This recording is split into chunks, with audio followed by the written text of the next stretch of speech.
আগামীকালকের ম্যাচে গুজরাটের টিমরা রাজস্থানের ব্যাটিং দিকে একবারে ধুলোচাট করিয়ে দিল। তো কিভাবে চলো দেখা যাক। ছুটি কাটিয়ে মালদ্বীপ থেকে ফিরে রাজস্থান রয়্যালস যেন খেই হারিয়ে ফেলেছে। অধিনায়ক হিসেবে যশস্বী জয়সওয়ালের অভিষেকটা একেবারে সুখকর হলো না। গুজরাটের দেওয়া মাত্র 230 রানের পাহাড় সম লক্ষ্য তাড়া করতে নেমে পুরোপুরি ব্যর্থ হলো রাজস্থান।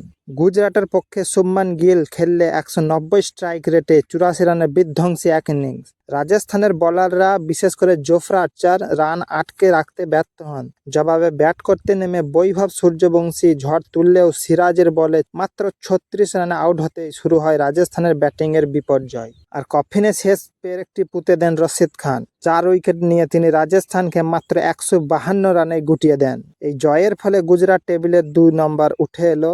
আর এই সময়ে টপার রাজস্থান এখন সেরা 4-এর বাইরে। এবার রাজস্থানের মুশকিল হলো কি তারা আদৌ কি কোয়ালিফাই করতে পারবে। তো রাজস্থানকে এখনো পরপর 3টি ম্যাচ জিততে হবে। অবশ্যই আপনারা কমেন্ট করে জানান।